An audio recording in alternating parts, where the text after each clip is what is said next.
ಯಾಕೆ? ಜ್ಞಾನನಿಷ್ಠ. ಆ ಜ್ಞಾನದ ಬಲದಿಂದಾಗಿ ಯಾರಿಂದ ಏನು ಅನರ್ಥ ಅಂತ ಗೊತ್ತಿದೆ, ಅದರ ಪೂರ್ಣ ತಿಳುವಳಿಕೆ ಇದ್ದದ್ದರಿಂದಾಗಿ ಎಲ್ಲವನ್ನು ತಡೆದು ನಿಲ್ಲಿಸಿ ತಾನು ಅಪ್ರತಿಹತನಾಗಿ ಅಪರಾಜಿತನಾಗಿ ನಿಲ್ಲಬಹುದು. ಅಪರಾಜಿತನಾಗಿ ತಾನು ನಿಲ್ಲುವುದಕ್ಕೆ ಸಾಧ್ಯ ಹೇಗೆ ಅಂದ್ರೆ ಜ್ಞಾನನಿಷ್ಠೆ. ಹಾಗಾಗಿ ಆ ಜ್ಞಾನನಿಷ್ಠೆಯಿಂದಾಗಿ ವಿನಶ್ಯತೆ ವಿಷಯೇ ತಸ್ಯ ಮೃತ್ಯೋರ್ ಯಥಾ ವಿಷಯಂ ಪ್ರಾಪ್ಯ ಮರ್ತ್ಯ. ಮೃತ್ಯುವಿನ ದೇಶಕ್ಕೆ ಹೋದಾಗ ಮಾನವ ಸಾಯುವಂತೆ ಜ್ಞಾನಿಯ ದೇಶಕ್ಕೆ ಬಂದಾಗ ಮೃತ್ಯು ತಾನು ಜೀವವನ್ನ ಕಳ್ಕೋತದೆ, ತನ್ನ ಕಳೆಯನ್ನ ಕಳ್ಕೊಳ್ತದೆ. ಯಸ್ಮಾತ್ ಧರ್ಮಾನ್ ಆಚರಂತೀಹ ಕೇಚಿತ ತಥಾ ಧರ್ಮಾನ್ ಕೇಚಿದಿಹಾಚರಂತಿ ಧರ್ಮ ಪಾಪೇನ ಪ್ರತಿಹನ್ಯತೆ ಸ್ವಿತ ಉತಾಹೋ ಧರ್ಮ ಪ್ರತಿಹಂತಿ ಪಾಪಂ. ಧೃತರಾಷ್ಟ್ರ ಒಂದು ಪ್ರಶ್ನೆ ಮಾಡ್ತಾ ಇದ್ದಾನೆ ಸನತ್ಸು ಜಾತರಿಗೆ. ಸುಂದರವಾದ ಪ್ರಶ್ನೆ. ಧರ್ಮದಿಂದ ಪಾಪದ ನಾಶವಾಗತ್ತೋ, ಪಾಪದಿಂದ ಧರ್ಮದ ನಾಶವಾಗತ್ತೋ? ಬಹಳ ಮಹತ್ವದ ಪ್ರಶ್ನೆ. ಪುಣ್ಯದಿಂದ ಪಾಪದ ಹಾನಿಯಾಗತ್ತೋ, ಪಾಪದಿಂದ ಪುಣ್ಯದ ಹಾನಿಯಾಗತ್ತೋ? ಈ ಪ್ರಶ್ನೆಗೆ ಕೃಷ್ಣ ವೈಷ್ಣವ ಧರ್ಮ ಪರ್ವದಲ್ಲಿ ಬಹಳ ಸುಂದರವಾಗಿ ಉತ್ತರವನ್ನು ಕೊಟ್ಟಿದ್ದಾನೆ. ಆ ಉತ್ತರವನ್ನು ಮೊದಲು ತಿಳಿದು ಬಿಡೋಣ. ಕೃಷ್ಣ ಏನ್ ಹೇಳ್ತಾನೆ? ಬಹಳ ಸುಂದರವಾದ ದೃಷ್ಟಾಂತವನ್ನು ಕೊಟ್ಟು ಉತ್ತರವನ್ನು ಹೇಳ್ತಾನೆ. ಒಂದು ಪಾತ್ರೆಯಲ್ಲಿ ಬಿಸಿ ಬಿಸಿ ಬಿಸಿ ನೀರಿದೆ. ಚಳಿಗಾಲ ಬಿಸಿನೀರು ಸ್ನಾನ ಮಾಡಬೇಕಾದ್ರೆ ಬಿಸಿನೀರು ಹಾಕೊಂಡಿವಿ, ಬಿಸಿ ಬಿಸಿ ನೀರು. ಅದರಲ್ಲಿ ತಣ್ಣಗೆ ನೀರನ್ನ ಹಾಕಿ, ತಣ್ಣಗಾಯಿ, ಇನ್ನೊಂದು ಸ್ವಲ್ಪ ತಣ್ಣಗಾಕಿ, ಮತ್ತಷ್ಟು ತಣ್ಣಗಾಕಿ, ಮತ್ತಷ್ಟು ತಣ್ಣಗಾಕಿ, ಇನ್ನಷ್ಟು ಬಿಸಿ ಕಮ್ಮಿ ಆಯ್ತು, ಮತ್ತಷ್ಟು ತಣ್ಣಗಾಕಿ. ಬಿಸಿ ಹೋಯ್ತೇ, ಹೋಗಿಯೇ ಬಿಟ್ಟು ಉಳಿಯಲೇ ಇಲ್ಲ. ಮತ್ತಷ್ಟು ತಣ್ಣಗಾಕಿ, ತಣ್ಣಗೆ ಹೆಚ್ಚಾಯ್ತು, ಬಿಸಿ ನೀರು ಹೊರಗೆ ಬಿತ್ತು, ಒಳಗಿದ್ದದ್ದು ತಣ್ಣಗಾಯ್ತು. ಯಾವುದು ಭೂಯಸ್ತ್ವ ಅಚ್ಚ ವ್ಯಪದೇಶ, ಯಾವುದು ಹೆಚ್ಚೋ ಅದು ಕಮ್ಮಿಯದನ್ನ ಸೋಲಿಸ್ತದೆ. ಧರ್ಮ ಕಮ್ಮಿ ಇದ್ರೆ, ಪುಣ್ಯ ಕಮ್ಮಿ ಇದ್ರೆ ಅದು ಪಾಪದಿಂದ ಸೋತೋಗುತ್ತೆ. ಪಾಪ ಕಮ್ಮಿ ಇದ್ರೆ ಅದು ಪುಣ್ಯದಿಂದ ಸೋತೋಗುತ್ತೆ. ಕೃಷ್ಣ ಹೇಳಿದ ದೃಷ್ಟಾಂತ. ತಣ್ಣೀರಿದೆ, ತಣ್ಣೀರಿನಲ್ಲಿ ಬಿಸಿನೀರು ಹಾಕಿ, ಬಿಸಿ ಆಯ್ತು, ಮತ್ತೊಂದು ಸ್ವಲ್ಪ ಹಾಕಿ, ಮತ್ತೆ ಹೆಚ್ಚು ಬಿಸಿ ಆಯ್ತು, ಇನ್ನಷ್ಟು ಬಿಸಿ ಆಯ್ತು, ಮತ್ತೆ ಹೆಚ್ಚಾಯ್ತು. ಬಿಸಿನೀರು ಹಾಕ್ತಾ ಹಾಕ್ತಾ ಹಾಕ್ತಾ ಹೋದಂತೆ ಇಡೀ ಪಾತ್ರೆ ತುಂಬ ಎಲ್ಲ ಬಿಸಿ ನೀರೇ ಬಿಸಿನೀರು, ಚಳಿ ತಣ್ಣಗಿನ ನೀರೇ ಉಳಿಲಿಲ್ಲ. ಹಾಗೆ ಯಾವುದು ಹೆಚ್ಚೋ ಅದು ಕಮ್ಮಿಯದನ್ನ ಕೊಲ್ತದೆ, ನಾಶ ಮಾಡತ್ತೆ. ಸೋಷಿಯಾಲಜಿಯಲ್ಲಿ ಹೇಳುವ ಒಂದು ಮಹತ್ವದ ತತ್ವ ಇದು. ಹಾಗೆ ಇಲ್ಲಿ ನಾವು ತಿಳಿಬೇಕಾದದ್ದೇನು? ಕೃಷ್ಣ ಹೇಳಿದ ಮಾತಿದು ವೈಷ್ಣವ ಧರ್ಮ ಪರ್ವದಲ್ಲಿ. ಅದರಿಂದ ಏನು ಗೊತ್ತಾಗತ್ತೆ? ಪುಣ್ಯ ಹೆಚ್ಚಿದ್ರೆ ಪಾಪ ನಾಶವಾಗತ್ತೆ. ಪಾಪ ನಾಶವಾಗತ್ತೋ ಪುಣ್ಯ ನಾಶವಾಗತ್ತೋ ಅಂತ ಪ್ರಶ್ನೆಗೆ ಏನಂತ ಉತ್ತರ ಕೊಡಬೇಕು? ಪಾಪ ಪುಣ್ಯವನ್ನು ನಾಶ ಮಾಡುತ್ತೆ, ಪುಣ್ಯ ಪಾಪವನ್ನು ನಾಶ ಮಾಡುತ್ತೆ, ಎರಡೂ ಸತ್ಯ. ಯಾವುದು ಜಾಸ್ತಿ ಇದೆ ಅದು ಕಮ್ಮಿ ಅದನ್ನು ನಾಶ ಮಾಡುತ್ತೆ. ಹೀಗಾಗಿ ನಮ್ಮಲ್ಲಿ ಪುಣ್ಯ ಇದೆ, ಇಲ್ಲಂತಿಲ್ಲ. ನಾವು ಪುಣ್ಯವನ್ನು ಮಾಡ್ತಿರ್ತೀವಿ. ಆ ಪುಣ್ಯವನ್ನ ನಾವು ಮಾಡಿದ ಪಾಪಗಳು ಬಹಳ ಆದದ್ದರಿಂದ ನಮ್ಮ ಪುಣ್ಯಗಳೆಲ್ಲ ಅದು ಎಲ್ಲೋ ನಾಶವಾಗಿ ಬಿಡ್ತದೆ. ಪುಣ್ಯದ ನಾಶಕ್ಕೆ ಎರಡು ದೊಡ್ಡ ಮಾರ್ಗಗಳು, ಬಹಳ ದೊಡ್ಡ ಮಾರ್ಗಗಳು ಎರಡು. ಒಂದು ಘೋರವಾದ ಪಾಪವನ್ನು ಮಾಡುವುದು, ಅದು ಬಿಟ್ಟುಬಿಡಿ, ಅದಿದೆ. ಆದರೆ ಮಾಡಿದ ಪುಣ್ಯವನ್ನು ಕಳೆದುಕೊಳ್ಳುವುದಕ್ಕೆ ಎರಡು ದೊಡ್ಡ ಮಾರ್ಗಗಳು. ನೀವು ಪುಣ್ಯ ಕಳ್ಕೋಬೇಕಾ? ನಿಮಗೆ ಒಂದು ಕೆಲಸ ಮಾಡಿ, ದೊಡ್ಡವರನ್ನು ದ್ರೋಹ ಮಾಡಿಬಿಡಿ. ಇನ್ನೊಂದು ಕೆಲಸ, ಮಾಡಿದ್ದನ್ನು ಹೇಳಿಕೊಂಡು ಬಿಡಿ. ನೀವೇನೇ ಪುಣ್ಯ ಮಾಡಿರಿ, ಆ ಮಾಡಿದ ಪುಣ್ಯವನ್ನು ಇನ್ನೊಬ್ಬರ ಮುಂದೆ ಹೇಳಿ, ಆಗ ಎಂಥ ದೊಡ್ಡ ಪುಣ್ಯವಿದ್ರೂ ನಾಶವಾಗತ್ತೆ, ಹಾನಿಯಾಗತ್ತೆ. ಹಾಗೂ ದೊಡ್ಡವರನ್ನ ದ್ರೋಹ ಮಾಡಿಬಿಡಿ. ಅವರು ಮಾಡಿದ್ರೇನು? ರಾಘವೇಂದ್ರ ಸ್ವಾಮಿಗಳು ಹೀಗೆಲ್ಲ ಮಾಡಿದ್ರೇನು? ಟೀಕಾರಾಯರಿಗೆ ಇದೆಲ್ಲ ಬರುತ್ತೇನು? ಸತ್ಯಧ್ಯಾನರಿಗೆ ಈ ತರಹ ಮಾಡ್ತಿದ್ರೇನು ಅಂತ ಹೇಳಿ ನಿಂದೆ ಮಾಡಿಬಿಡಿ, ಮುಗಿದು ಏನು ಇನ್ನೇನು ಮಾಡಬೇಕಾಗಿಲ್ಲ. ಹೆಂಡ ಕುಡಿಬೇಕಾಗಿಲ್ಲ, ಬ್ರಹ್ಮಹತ್ಯ ಮಾಡಬೇಕಾಗಿಲ್ಲ, ಏನೋ ಮಾಡಬೇಕಾಗಿಲ್ಲ. ಮಾಡಿದ ಪುಣ್ಯ ಎಲ್ಲ ಝರ್ರನೆ ಇಳಿದು ಹೋಗುತ್ತೆ, ನಾಶವಾಗುತ್ತೆ. ಪುಣ್ಯದ ಜವಾಬ್ದಾರಿ, ಪುಣ್ಯದ ಹೊರೆ, ಭಾರ ನಿಮ್ಮ ಮೇಲೆ ಬೀಳುವುದಿಲ್ಲ, ಪೂರ್ಣ ಕಡಿಮೆ ಆಗುತ್ತೆ. ಹಾಗಾಗಿ ಪುಣ್ಯವನ್ನ ಕಳೆದುಕೊಳ್ಳುವುದಕ್ಕೆ ಎರಡು ಮಾರ್ಗ. ಒಂದು ಮಹಾತ್ಮರ ದ್ರೋಹ, ಇನ್ನೊಂದು ತಾನು ಮಾಡಿದ ಧರ್ಮದ ಪ್ರಕಟಣೆ, ಹೇಳುವುದು, ಶ್ಲಾಘನೆ. ಅದರಂತೆ ಪಾಪವನ್ನು ನಾಶ ಮಾಡಿಕೊಳ್ಳುವುದಕ್ಕೂ ಎರಡು. ಧರ್ಮ ಕ್ಷರತಿ ಕೀರ್ತನ ಒಂದು. ಅದೇ ಮಾತು ಪಾಪದ ವಿಷಯದಲ್ಲಿ, ಪಾಪಂ ಕ್ಷರತಿ ಕೀರ್ತನ.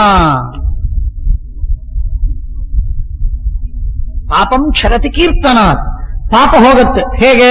ಹೇಳಿಕೊಂಡ್ರೆ ನಾನು ಮಾಡಿದ ಪಾಪಗಳನ್ನು ಗಟ್ಟಿಯಾಗಿ ಸಜ್ಜನರ ಮುಂದೆ, ಜ್ಞಾನಿಗಳ ಮುಂದೆ, ಹಿರಿಯರ ಮುಂದೆ, ದೇವರ ಮುಂದೆ, ಸಮಾಜದ ಮುಂದೆ ಹೇಳ್ತಾ ಇದ್ರೆ ಪಾಪ ಹೋಗಿಬಿಡ್ತದೆ. ಏನೇ ಪಾಪ ಮಾಡಿರ್ಲಿ ಹೋಗತ್ತ ಅನ್ನುವುದು ನಿಶ್ಚಿತ. ಹಾಗಾಗಿ ಪಾಪಂ ಕ್ಷರತಿ ಕೀರ್ತನ. ಹೇಳುವುದರಿಂದ ಪಾಪ ಹೋಗುತ್ತೆ, ಹೇಳಿಕೊಳ್ಳುವುದರಿಂದ ಪುಣ್ಯ ಹೋಗುತ್ತೆ. ಎರಡು. ಹಾಗೆ ದೊಡ್ಡವರ ದ್ರೋಹದಿಂದ ಪುಣ್ಯನಾಶವಾಯಿತು. ಈಗ ಪಾಪನಾಶವಾಗುವುದು ಎದರಿಂದ? ಪ್ರಶ್ನೆ. ಧರ್ಮ ಮಾಡಬೇಕು, ಪ್ರಾಯಶ್ಚಿತ್ತ ಮಾಡಬೇಕು, ಇದೆಲ್ಲ ಸರಿಯೇ, ಅದೆಲ್ಲ ಒಂದು ರುಟೀನ್, ಕನ್ವೆನ್ಷನಲ್. ಇದು ಅದಕ್ಕೆ ಮೇಲಾಗಿ ಅದನ್ನ ಬಿಟ್ಟು ಮಾಡಬೇಕಾದ ಧರ್ಮವನ್ನು ಮಾಡುವುದು, ಪ್ರಾಯಶ್ಚಿತ್ತ ಮಾಡಿಕೊಳ್ಳುವುದು ಇವೆಲ್ಲ ಸಿದ್ಧ. ಅದನ್ನು ಬಿಟ್ಟು ಮತ್ತೊಂದು ಮಾರ್ಗ ಯಾವುದೊಂದು ಇನ್ನೊಂದಿದೆ. ಅದೇನು ಅಂತಂದ್ರೆ ಏನಿಲ್ಲ, ಏನೇನೇನೂ ಇಲ್ಲ. ನೀವು ದೊಡ್ಡವರನ್ನ ಸೇವೆ ಮಾಡಬೇಕು, ನಿಜ. ದೊಡ್ಡವರ ದ್ರೋಹ ಮಾಡಿದ್ರೆ ಪುಣ್ಯನಾಶವಾಗುತ್ತೆ, ದೊಡ್ಡವರ ಸೇವೆ ಮಾಡಿದ್ರೆ ಪಾಪನಾಶವಾಗುತ್ತೆ. ದೊಡ್ಡವರ ಸೇವೆ ಮಾಡಿಯೋ ಬಿಟ್ಟೋ ಗೊತ್ತಿಲ್ಲ.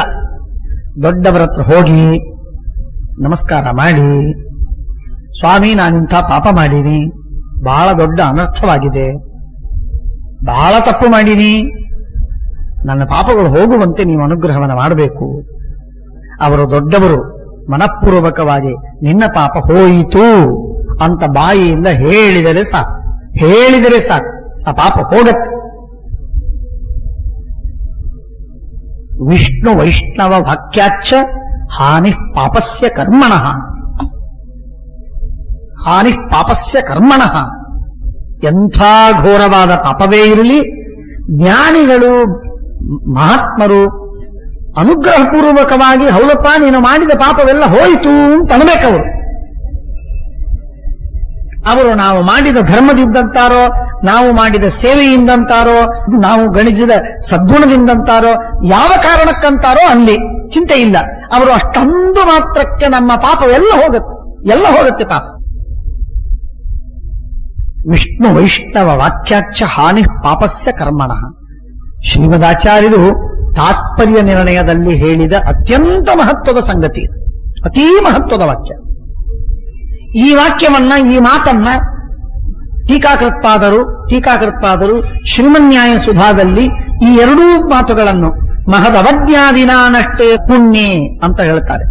ದೊಡ್ಡವರ ತಿರಸ್ಕಾರದಿಂದ ನಷ್ಟವಾದ ಮಹಾಪುಣ್ಯ ಅಂತ ದೃಷ್ಟಾಂತವನ್ನು ಕೊಡ್ತಾರೆ ಒಂದು ಕಡೆಗೆ. ಅಲ್ಲೇ ಮುಂದೆ ಎರಡನೇ ವಾಕ್ಯದಲ್ಲಿ, ಮೂರನೇ ವಾಕ್ಯದಲ್ಲಿ ಹೇಳ್ತಾರೆ ಮಹತಾಂ ವಾಕ್ಯಾಚ್ಛದಿನಷ್ಟೇ ಪಾಪೆ ಅಂತ ದೃಷ್ಟಾಂತ ಕೊಡ್ತಾರೆ.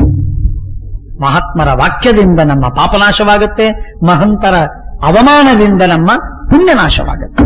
ಇದೆರಡೂ ಮಾಡತಕ್ಕದ್ದಲ್ಲ. ಬಹಳ ಜೋಕೆ.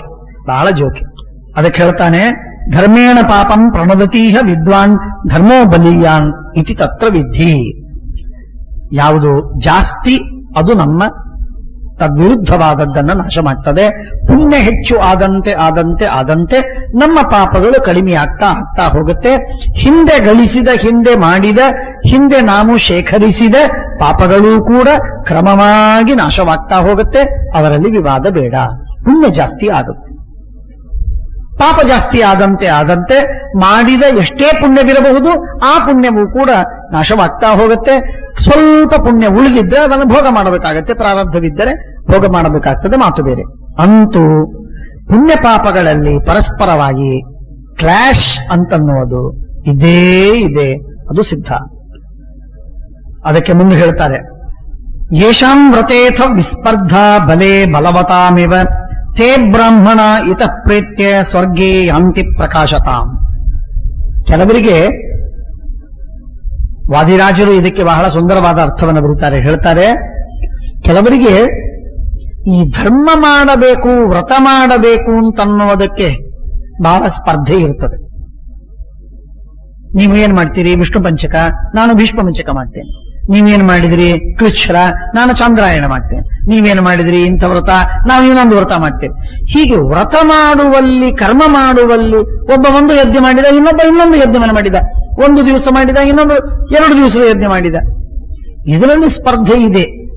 ಹೀಗೆ ಯಾರು ಸ್ಪರ್ಧೆಯನ್ನು ಮಾಡ್ತಾರೋ ಅವರು ಸ್ವರ್ಗಕ್ಕೆ ಹೋಗ್ತಾರೆ, ಸುಖವನ್ನು ಅನುಭವಿಸ್ತಾರೆ. ಯೇಷಾಂ ವ್ರತೇಥ ವಿಸ್ಪರ್ಧ ಬಲೇ ಬಲವತಾಮಿವ. ಬಲವಂತರಲ್ಲಿ ಸ್ಪರ್ಧೆ ಇದೆ. ಹೇಗೆ ಸ್ಪರ್ಧೆ ಇದೆ? ನೀನು ಇಷ್ಟು ಬಲಿಷ್ಠನ, ನಾನು ನಿನ್ಕಿಂತಲೂ ಬಲಿಷ್ಠ. ಅಬ್ಬಬ್ಬಾ, ಅಯ್ಯಯ್ಯೋ, ಏನದು ಬಲದಲ್ಲಿ ಸ್ಪರ್ಧೆ? ಏನು ಬಲದಲ್ಲಿ ಸ್ಪರ್ಧೆ? ಹಾಗಾಗಿ ಸ್ಪರ್ಧೆ ಮಾಡಿ ಮಾಡಿ ಮಾಡಿ ಮಾಡಿ ಬಲವಂತರು ಇನ್ನಷ್ಟು ಹೆಚ್ಚಿಗೆ ಮಾಂಸವನ್ನು ತಿಂದು, ಇನ್ನಷ್ಟು ಹೆಚ್ಚು ವ್ಯಾಯಾಮ ಮಾಡಿ, ಇನ್ನಷ್ಟು ಹೆಚ್ಚು ಅಥ್ಲೀಟ್ಸ್ ಭಾರಿ ಶ್ರಮಪಟ್ಟು ತಮ್ಮ ಬಲವನ್ನ ಹೆಚ್ಚು ಮಾಡ್ತಾರೆ. ಅದಕ್ಕೇನ ಇತಿಮಿತಿಗಳೇ ಇರುವುದಿಲ್ಲ. ಎಲ್ಲಿದೆ ಇತಿ? ಇದೇನು ಇಲ್ಲ. ಆದರೆ ಹಾಗೆ ಯೇಷಾಂ ವ್ರತೇಥ ವಿಸ್ಪರ್ಧ, ವ್ರತಗಳಲ್ಲಿ ಯಾರಿಗೆ ಸ್ಪರ್ಧೆ ಇದೆಯೋ ತೇ ಬ್ರಾಹ್ಮಣ ಇತಃ ಪ್ರೇತ್ಯ ಸ್ವರ್ಗಂ ಯಾಂತಿ ಪ್ರಕಾಶತಾಂ. ಯೇಷಾಂ ಧರ್ಮೇ ನ ವಿಸ್ಪರ್ಧ ತೇಷಾಂ ತಜ್ಞಾನ ಸಾಧನಂ. ಸ್ವಲ್ಪ ಇಲ್ಲಿ ಪಾಠಭೇದ ಇದೆ. ಪಾದರಾಜರ ವ್ಯಾಖ್ಯಾನದಲ್ಲಿ ಧರ್ಮದ ಜ್ಞಾನ ಸಾಧನವಾದ ವಿಷಯದಲ್ಲಿ ಸ್ಪರ್ಧೆಯನ್ನ ಮಾಡಬೇಕು. ತ್ಯಾಗದಲ್ಲಿ ನಮಗೆ ಸ್ಪರ್ಧೆ ಇಲ್ಲ, ಜ್ಞಾನದಲ್ಲಿ ಸ್ಪರ್ಧೆ ಇಲ್ಲ, ಸಾಧನೆಯ ವಿಷಯದಲ್ಲಿ ಸ್ಪರ್ಧೆ ಇಲ್ಲ. ಪ್ರತಿಷ್ಠೆ ಗಳಿಸುವ ವಿಷಯದಲ್ಲಿ ಸ್ಪರ್ಧೆ ಇದೆ, ಹಣದ ವಿಷಯದಲ್ಲಿ ಸ್ಪರ್ಧೆ ಇದೆ, ಕೀರ್ತಿಯ ವಿಷಯದಲ್ಲಿ ಸ್ಪರ್ಧೆ ಇದೆ, ಅಧಿಕಾರದ ವಿಷಯದಲ್ಲಿ ಸ್ಪರ್ಧೆ ಇದೆ. ನಾನು ಇಂಥ ದೊಡ್ಡ ರಾಜನಾಗಬೇಕು, ನಾನು ಇಂಥ ದೊಡ್ಡ ಸಿದ್ಧಿಯನ್ನು, ಈ ವಿಷಯದಲ್ಲಿ ಸ್ಪರ್ಧೆ ಇದೆ. ಸಾಧನೆಯ ವಿಷಯದಲ್ಲಿ ನಮಗೆ ಸ್ಪರ್ಧೆ ಇಲ್ಲಲ್ಲ, ಅಪೇಕ್ಷೆಯೇ ಇಲ್ಲ. ಏನು ಭವ್ಯವೋ, ಯಾವುದು ದಿವ್ಯವೋ, ಯಾವುದು ಶ್ರೇಷ್ಠವೋ ಅದನ್ನು ಗಳಿಸಬೇಕು ಅಂತನ್ನುವ ವಿಷಯದಲ್ಲಿ ಅಪೇಕ್ಷೆ ಯಾರಿಗಿಲ್ಲ, ಯಾರಿಗಿಲ್ಲ.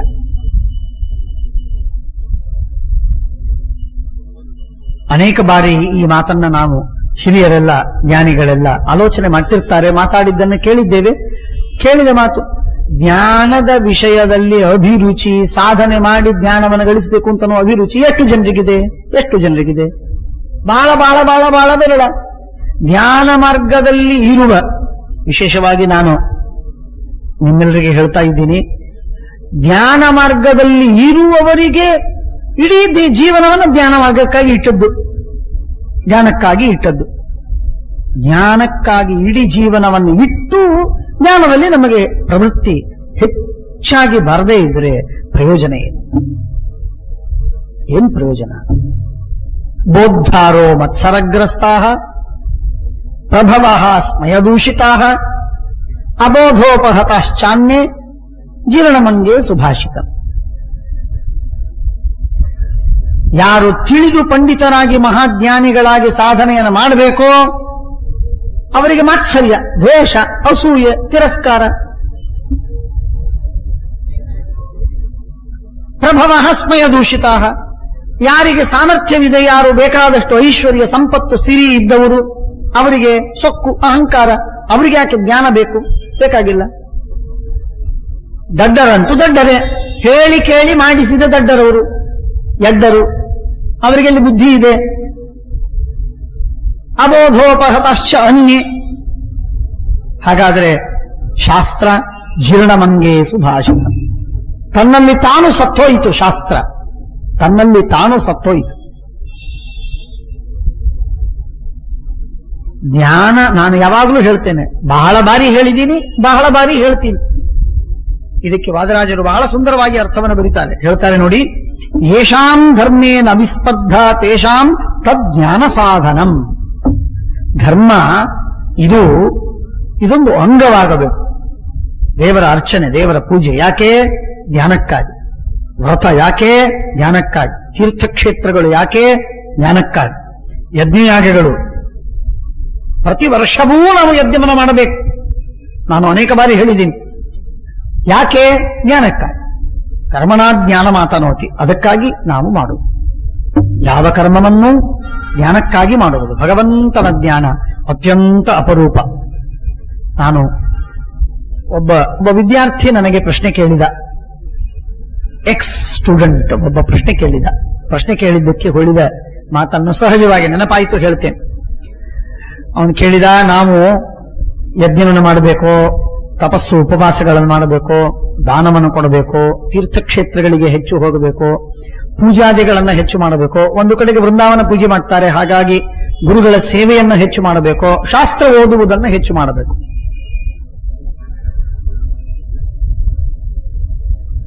ಅದಕ್ಕೆ ನಾನು ಹೇಳಿದ ಉತ್ತರ ಹೀಗೆ, ನನಗೆ ತಿಳಿದ ಉತ್ತರ, ಶಾಸ್ತ್ರದಲ್ಲಿ ಇದ್ದ ಮಾತನ್ನ ನನಗೆ ತಿಳಿದ ಕ್ರಮದಲ್ಲಿ ನಾನು ಹೇಳಿದೆ, ನೋಡಯ್ಯ, ನಾವು ಶೂದ್ರರಾಗಿದ್ರೆ, ನಾವು ವೇದಶಾಸ್ತ್ರಗಳ ಅಧಿಕಾರವೂ ಇಲ್ಲದಂತೆ ನಾವು ಶೂದ್ರರಾಗಿದ್ರೆ ನಾಮಸ್ಮರಣೆ ಮಾಡಬೇಕಾಗಿತ್ತು. ಆಗ ಬರೀ ನಾಮಸ್ಮರಣೆ ಮಾಡ್ತಾ ಇರೋಣ, ಇನ್ನೇನು ಮಾಡೋದು ಬೇಡ. ಯಾಕೆಂದ್ರೆ ನಾವು ಶಾಸ್ತ್ರ ಓದೋ ಅಧಿಕಾರ ಕಳ್ಕೊಂಡಿದ್ದೀವಿ. ಇನ್ನು ಬ್ರಾಹ್ಮಣರಾಗಿದ್ರೆ, ಆಗ ಬ್ರಾಹ್ಮಣರಾದ ಮೇಲೆ ಏನ್ ಮಾಡ್ಲಿಕ್ಕೆ ಬರ್ತದೆ? ಗಾಯತ್ರಿ ಮಾಡ್ಲಿಕ್ಕೆ ಬರುತ್ತೋ? ಉಪನಯನವಾಗುತ್ತೋ? ಸಾಮಾನ್ಯವಾಗಿ ಗಾಯತ್ರಿ ಮಾಡ್ಲಿಕ್ಕೆ ಬರ್ತದೆ. ಗಾಯತ್ರಿ ಮಾಡ್ತಾ ಕೂಡೋಣ. ಯಾಕಂದ್ರೆ ನಮಗೆ ಶಾಸ್ತ್ರ ಹೇಳುವ ಉಪದೇಶ ಮಾಡುವ ಗುರುಗಳಿಲ್ಲ. ಇಲ್ಲ, ಯಾರೋ ಒಂದು 4 ಮಂತ್ರಗಳನ್ನು ಹೆಚ್ಚಿಗೆ ಉಪದೇಶ ಮಾಡಿದ್ದಾರೆ ಅಂತ ಆದರೆ ಹೆಚ್ಚಿನ ಮಂತ್ರಗಳನ್ನು ಮಾಡೋಣ. ಅದಿಲ್ಲದೆ ಇದ್ದಾಗ ಗಾಯತ್ರಿ ಮಾಡ್ಲಿಕ್ಕೆ ಬರುತ್ತೆ. ಕೇವಲ ಗಾಯತ್ರಿನೂ ಮಾಡ್ಲಿಕ್ಕೆ ಅಧಿಕಾರ ಇಲ್ಲದೆ ಇದ್ದಾಗ ನಾಮಸ್ಮರಣೆ ಮಾಡ್ಲಿಕ್ಕೆ ಅಧಿಕಾರವಿದೆ. ಹಾಗೆ ನಮಗೆ ಗುರುಗಳು ಸಿಗದಿದ್ದಾಗ ಜ್ಞಾನವನ್ನು ಬಿಟ್ಟು ಇನ್ನೇನೇನೋ ಸಾಧನಗಳನ್ನು ಮಾಡ್ತಾ ಹೋಗೋಣ, ನಾವು ಚಿಂತೆ ಇಲ್ಲ. ಗುರುಗಳು ಸಿಕ್ಕಾಗ, ಶಾಸ್ತ್ರಗಳು ಒದಗಿದಾಗ, ಸಂಪ್ರದಾಯ ಪ್ರವರ್ತನೆ ನಡೆದಾಗ, ಈ ಸಂಪ್ರದಾಯ ಇನ್ನೊಂದು 2 ಶತಮಾನಗಳಾದ ಮೇಲೆ ಉಳಿಯತ್ತೆ ಅಂತ ತಿಳ್ಕೋಬೇಡಿ.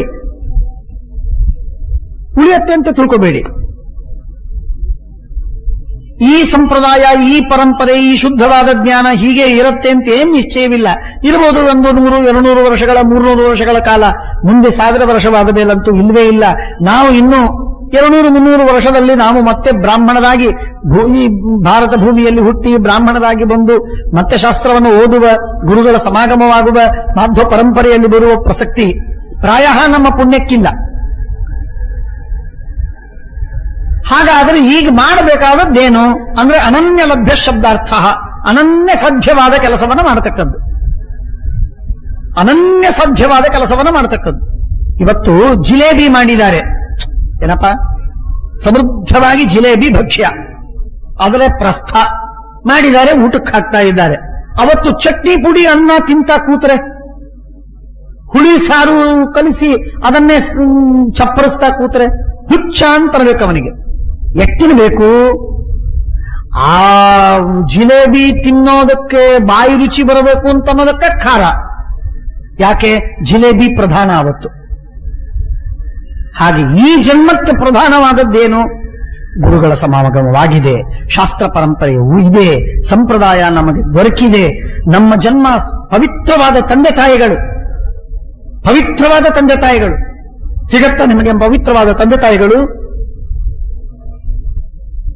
ಅಂತರ್ಜಾತಿ ವಿವಾಹವಾಗಿ ನಾವು ಮುಂದಿನ ಜನ್ಮದಲ್ಲಿ ಹುಟ್ಟುವಾಗ ಶುದ್ಧವಾದ ಬ್ರಾಹ್ಮಣರ ಹೊಟ್ಟೆಯಿಂದ ಹುಟ್ಟುತ್ತೇವೆ ಅಂತ ಅನ್ನೋದು ಏನೂ ಭರವಸೆ ಇಲ್ಲ.